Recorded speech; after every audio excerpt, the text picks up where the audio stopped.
Kolhapuri gate police स्टेशनच्या हद्दीत येत असलेल्या गोपगव्हाण येथील शेत शिवारात एका शेतकऱ्याची निर्गुण हत्या प्रकरण रविवारच्या सकाळी उघडकीस आलं। या प्रकरणात पोलिसांनी तपास कामाला सुरुवात केली। दुपारी मात्र शेकडो नातेवाईकांनी जिल्हा सामान्य रुग्णालयात आपला संताप व्यक्त केला। आरोपी अटक करा, अन्यथा शव ताब्यात घेणार नाही असा थेट इशारा दिल्याने काही वेळ जिल्हा सामान्य रुग्णालय परिसरात तणाव निर्माण झाला होता। शेतात हरभरा पिकांच्या संरक्षणाकरिता शनिवारी रात्रीला रखवालीला गेलेल्या शेतकऱ्याचा मृतदेह रविवारच्या सकाळी रक्तबंबाळ अवस्थेत आढळून आल्याने एकच खळबळ उडाली होती। गोपगव्हाण शेत शिवारात 35 वर्षीय सुनील सोळंके याचा अज्ञात व्यक्तींनी गळ्यावर धारदार शस्त्राने हल्ला करून निर्गुण खून करण्यात आल्याची चर्चा सुद्धा दिसून आली। घटनास्थळी Kolhapuri gate police forensic lab पथक डॉग स्क्वॉड सुद्धा दाखल होऊन या ठिकाणी पंचनामा करण्यात आला।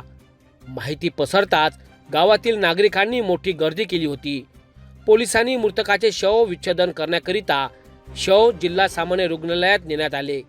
जिल्हा सामान्य रुग्णालयातील शवागार जवळ सुद्धा दुपारी शेकडोंनी गर्दी केली होती।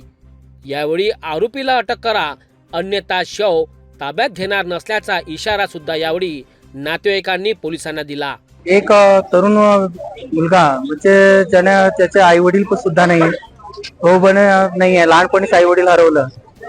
त्याच्यानंतर त्याच्यासोबत एक पत्नी आहे, जी 8 महिन्याची प्रेग्नेंट असताना तो काल रात्री कामाला शेताच्या कामाने निमित्त शेतात हरभरा पेरलेला आहे ते पाहण्याकरिता गेला असता सदर व्यक्तीचे सकाळी मृतदेह आढळून आले। ते एवढं निर्गुण हत्या केली आहे की एक आदिवासी पारधी समाजाच्या बांधवावर एवढी निर्गुण हत्या करून गळा कापण्यात येतो, फार शोकांतिकेची गोष्ट आहे। तरी आम्हाला आमच्या पारधी समाजा बांधवातर्फे पोलीस प्रशासनाला एकच विनंती आहे की जोपर्यंत मारकरी आम्हाला आणून देत नाही किंवा आरोपी सापडत नाही तोपर्यंत आम्ही डेड बॉडी इथनं इरविन मर्च्युरी मधून आम्ही हलवणार नाही आहे आणि पीएमही करू देणार नाही आहे। तरी सदर माझी साऱ्या समाज बांधवांना आणि शासनाला विनंती आहे की त्यांनी त्या आदिवासी पारधी समाजाला न्याय देण्यासाठी त्वरित साध्य व्हावं, एवढीच माझी नम्र विनंती आहे। आणि माझ्या बहीण आज 8 महिन्याची प्रेग्नेंट आहे। अक्षरशः नवीन येणाऱ्या त्याला आई वडील सुद्धा पण अशा एका तरुण मुलावर एवढं निर्गुण हत्या होते आहे। पोलीस प्रशासन काय करत आहे? दर महिन्याला हप्त्याला एक गुन्हा घडत आहे, मर्डर होत आहे। पोलीस प्रशासन काय याच्यासाठी सज्ज होत नाही आहे?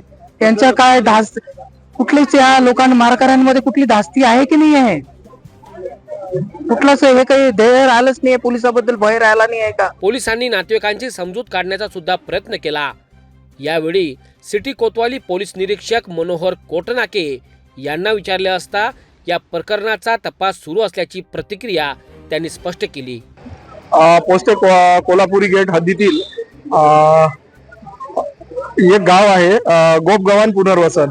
इथे जे मृतक आहेत सुनील सुखदेवराव सोळंके वय 42 वर्ष, हे जगदीश केवले तेथील त्याच गावातील एक व्यक्ती आहे। जगदीश केवले यांची शेती 2 वर्षापासून बटईने ठेका पद्धतीने करतात।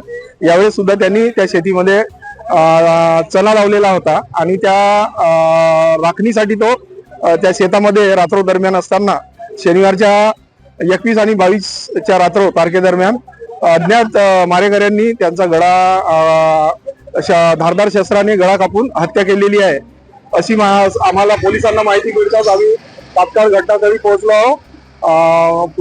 पंचनामा कारवाई केलेली आहे। प्रेत इरविनला पुढील पीएम करता आणलेला आहे आणि कोल्हापुरी गेट कोतवाली येथील सर्व डीबी टीम आणि क्राईम ब्रँच आरोपीचा शोध घेत आहेत आणि सर्व दिशेने तपास सुरू आहे आमचा।